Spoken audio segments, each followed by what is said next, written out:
हम इससे बढ़िया बीजेपी को नहीं जिताते। उन्होंने हमारी दुकान को तोड़ दिया जबकि हमारा स्टैंडर्ड हाई कोर्ट का लगा हुआ था। मोदी जी को आना ही नहीं चाहिए, बहुत बड़ी गलती कर दी हम लोगों ने सब। और आरएसएस सब इस देश से संविधान समाप्त करना चाहते। दोस्तों बहुत बहुत स्वागत करता हूं आप सभी का। बिहार की वो महिलाएं जिन्होंने अपने वोट का सौदा कर दिया था, अब वो सड़क पर उतर आई हैं। आक्रोशित महिलाओं ने भारतीय जनता पार्टी के साथ साथ एनडीए सरकार पर जमकर प्रहार किया, अपने गुस्से का इजहार किया और साथ ही साथ ये भी कहा है कि हमसे बहुत बड़ी चूक हो गई है, हमें अपने वोटों का सौदा नहीं करना चाहिए था। लेकिन अब पछताए क्या होते जब चिड़िया चुग गई खेत। अब तो 5 साल तक इस सरकार को बर्दाश्त करना पड़ेगा। दोस्तों इन तस्वीरों को देखिए, सड़क पर उतरकर किस तरीके से बीजेपी सरकार के खिलाफ इन लोगों ने आंदोलन किया है, किस तरीके से अपने गुस्से का इजहार किया है। ये तस्वीरें दोस्तों बता रही हैं कि इन लोगों को अब अपनी गलती पर पछतावा हो रहा है। ये लोग बिलख बिलख कर रो रही हैं, चिल्ला रही हैं, गुहार लगा रही हैं, कोई भी इन्हें सुनने वाला नहीं है। योजना में नाम जुड़वा रही हैं कि हमें 10,000 रुपये दे दो। जुमलेबाज सरकार ने जो 10,000 रुपये का दावा किया था वो अब कहा जा रहा नहीं देगी, वो सिर्फ एक जुमला था। और इसीलिए ये महिलाएं सड़क पर उतरकर आंदोलन प्रदर्शन कर रही हैं, लेकिन इनकी बात कोई भी सुनने वाला नहीं है। दोस्तों आज मैं आपको एक ऐसी तस्वीर दिखाऊंगा जिसे मीडिया ने छुपा लिया। 2011 वाले अन्ना को तो दिखाया, लेकिन रियल अन्ना जो सड़क पर उतरकर आंदोलन कर रहा है उसे किसी ने नहीं दिखाया। आज न सिर्फ उसकी तस्वीर मैं आपको दिखाऊंगा बल्कि उनकी बातें भी सुनवाऊंगा कि उनकी विचारधारा कैसी है, वो देश को किस दिशा में ले जाना चाहते हैं। लेकिन अफसोस ये भी है कि विपक्ष के तमाम नेताओं ने उनका साथ नहीं दिया।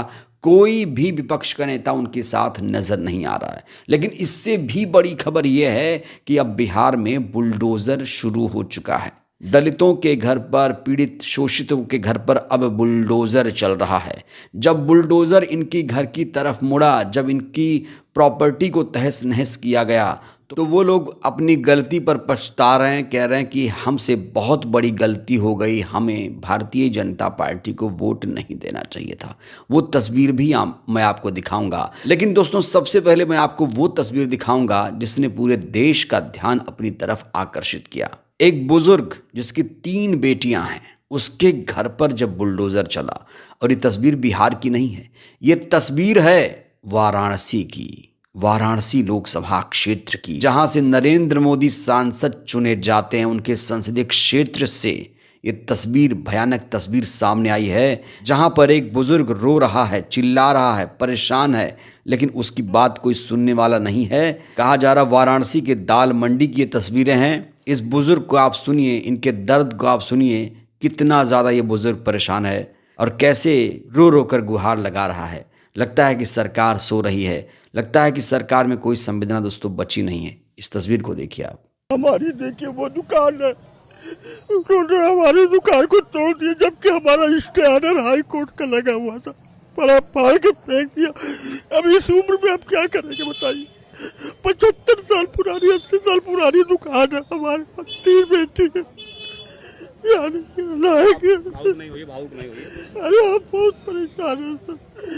सोने की जगह बच्चे हैं, लड़कियां हैं, सब लड़कियां, कोई नहीं, सिर्फ हमारे। अच्छा भावुक नहीं हुई। कुछ नहीं हमारे साथ हो रहा, किसी ने कुछ नहीं किया, मकान मालिक ले गया। मिला मुआवजा मिला? कुछ नहीं मिला, कुछ नहीं, कुछ पूछने नहीं आया हमारे पास। बताइए, 65 साल की हमारी उम्र है, अब कहाँ जाए रोड। अच्छा आप रोइए मत। अरे अब क्या करें, बहुत 65 साल इनका उम्र है, बता रहे हैं सामने, और 3 बेटियां हैं, शादी करना है, और इनकी मकान वो सामने टूट रही है। मैं आपको दिखाने का प्रयास करूंगा, जरा दिखाइए सामने मकान। देखिए इन्हीं का मकान है, वो टूट रहा है। वही स्टैंडर्ड हमारा देखिए अभी थोड़ा सा लगा हुआ है, तो फाड़ दिया उन्होंने, जबकि हाई कोर्ट का आर्डर भी है। हाई कोर्ट का हमारे पास मकान मालिक के खिलाफ ऑर्डर था, वो लेकिन इन्हें कुछ नहीं किया हमारे लिए। तो पहले तो इन लोगों ने भारतीय जनता पार्टी को वोट दिया, और जब इन पर गाज गिरी, जब इनके घर पर बुलडोजर चलने लगा, तब ये रो रहे हैं, बिलख रहे हैं। हालांकि इन बुजुर्ग के साथ पूरे देश की संवेदनाएं हैं। हर कोई यही कह रहा है कि इनके घर पर बुलडोजर नहीं चलना चाहिए था, लेकिन सरकार क्या इन्हें मुआवजा देगी? क्या जो कुछ भी नुकसान हुआ है क्या सरकार इसकी भरपाई करेगी? ये दोस्तों अपने आप में बड़ा सवाल है। इस बीच बिहार से घर टूटने के बाद पीड़ित महिलाओं का गुस्सा किस तरीके से फूट पड़ा, किस तरीके से वो लोग पछता रही हैं। कहा जा रहा है कि 10,000 के चक्कर में बीजेपी को जिताकर इन लोगों ने गलती कर दी। हम इससे बढ़िया बीजेपी को नहीं जिताते, आरजेडी को ही जिताते तो वही सब अच्छा रहता। हम पछता रहे हैं। सही बोले थे तेजस्वी भैया कि तुम लोग ले रहे हो ना 10,000, वो तुम्हें बाद में वो 10,000 वसूलेगा। सही बात हुआ, वसूल ही लिया। ज्यादा क्षति हो गया मेरा घर, तो 10,000 में क्या। दोस्तों इतना ही नहीं, बिहार में खबर यह भी है कि मंदिरों पर, खास तौर से मंदिरों पर भी बुलडोजर चला दिया गया। और जब मंदिरों पर बुलडोजर चला दिया गया तो किस तरीके से उस इलाके में चीख पुकार मची, किस तरीके से माहौल था, किस तरीके से लोग एनडीए सरकार को कोस रहे थे। दोस्तों ये भयावह तस्वीरें भी आप देखिए। वोट मत दो, बीजेपी को वोट दो। बीजेपी के रात में ये हो रहा, मंदिर छोड़ी जा रही है, सबको छोड़ी जा रही है। मोदी जी को आना ही नहीं चाहिए। बहुत बड़ी गलती कर दी हम लोगों ने सबने वोट देके। भगवान को भी नहीं छोड़ रहे यार ये लोग, तो भगवानों को भी ऐसे क्या लफ्ज नहीं है बोलने के लिए। बहुत हिंदूवादी पार्टी बताती है वो बीजेपी, और मंदिरों को तोड़ रही है। हिंदू मुसलमान कर करके तो बीजेपी ने वोट लिया, उन्होंने तो वोट लिया ये बोल बोल के। और अब आखिर में मैं आपको उस रियल अन्ना की तस्वीरें दिखाने जा रहा हूं जिसे देश ने भुला दिया, मीडिया ने नहीं दिखाया, विपक्ष के नेताओं ने संज्ञान नहीं लिया। दोस्तों मैं चाहता हूं कि इस वीडियो को आप लोग देखिए। जो रियल अन्ना है उसे किस तरीके से भुलाया गया है, विपक्ष ने क्यों नहीं उसका साथ दिया, और इन्हें आखिर सड़क पर क्यों उतरना पड़ा। जब हर जगह अमृतकाल चल रहा है, रामराज चल रहा है, तो इस बुजुर्ग व्यक्ति को सड़क पर आखिर क्यों उतरना पड़ा, ये भी देख लीजिए। नाम विद्याधर, मैं संविधान के लिए समर्पित हूँ। आज पूरा देश लगभग 2 भागों में बंट चुका है।